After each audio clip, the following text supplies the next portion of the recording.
Hi, I'm Angel Leya, and I'll be reading the first chapter of Skye's Lair. Alright, Chapter 1, Sighted. Surfacing when the fishing boats came around was intoxicating. The sights, the sounds, the danger, all of it heightened the thrill of the hunt. We followed them because of all the marine life they attracted, but we had to be extremely careful not to get caught in their nets or come close enough to the surface to get spotted. This boat was different, though.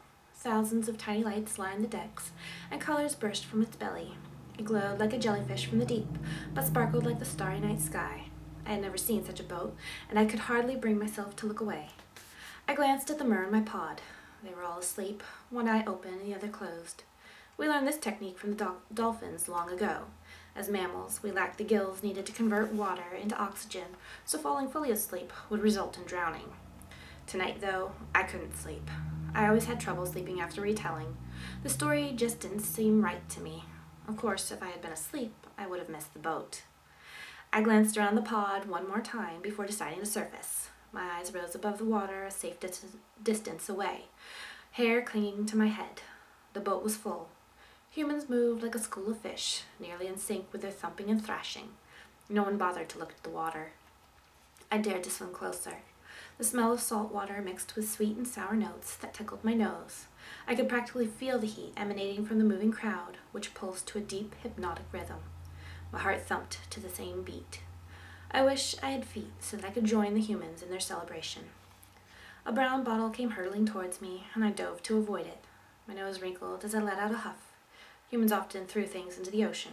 Why didn't the Sea King change all humans into mer, if he was so intent on teaching lessons? At least my people had respected the waters, until the end of our existence as humans, that is.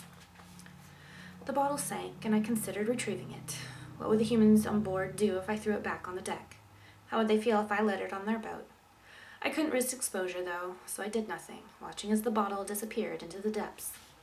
A commotion arose from the deck above, and I looked up, just as one of the men fell backwards over the rail. He hit the water a short distance from where I floated. The impact pushed a small wave over my head. My eyes wide, I considered fleeing. It's what a normal mer would do, but I didn't. I had never been this close to a human. I sank beneath the water to get a better view. The man's clothes floated like a blooming coral. He clawed at the water, his leg twitching and jerking, but they couldn't bring him back to the surface. Eyes bulged, cheeks inflating like a frightened pufferfish. His sandy hair swayed like a surreal halo. Why couldn't he surface? The man went still, eyes focused on me. His mouth opened, a large bubble escaping. The calm didn't last. Eyes went wild, hands grasping at his throat. He looked at me, pleading. I hesitated. The retelling said that I should loathe and fear this human, but he didn't look so bad. No more splashes came from the boat. Would no one rescue him? In the glimmering light of the boat, I could see the man's eyes rolling back in his head, body going limp. I darted to his side, throwing my arms around his waist. I swam towards the surface. He was heavier than I expected, his body like an anchor trying to drag me down, but I fought back. Our heads broke the surface, and I scanned the waters. A circular object floated nearby. It was bright orange, and a rope connected it to the boat. Peering up, I saw people running around, shouting at each other. I had to hurry if I didn't want to be seen. I heaved the man's body onto the floating object, but he slid off. Grabbing him, I pulled the floating object over his head, but there was nothing to keep him there, and he began sinking again. I tried once more, pulling his arms through the object, and this time it stayed, hugging his chest. The man slumped over, his lips blue, chest unmoving. Was I too late? After a tense moment, he sputtered, water gushing from his mouth. He was breathing. I breathed as well, as if by doing so I could help him recover.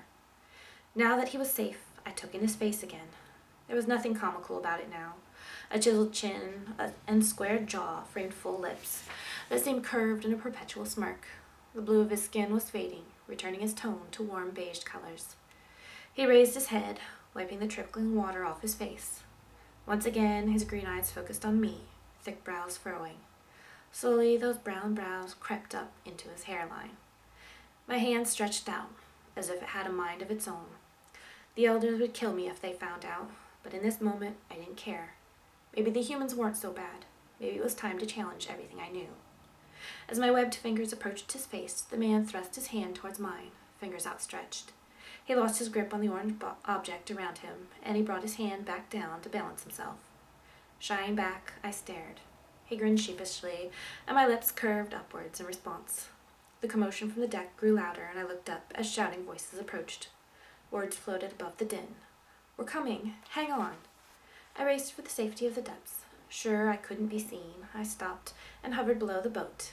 The man's feet disappeared as he was hoisted from the water. I waited there a long time, staring at the golden bottom of the boat. How was the man doing? Had the party continued, or were they done for the night? Lights continued to pulse and twinkle as the boat sailed away.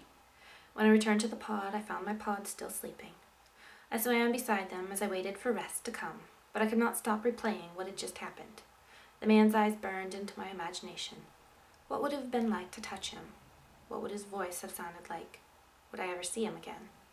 I was bursting to tell someone what happened, but that was impossible. It's not like I had a death wish.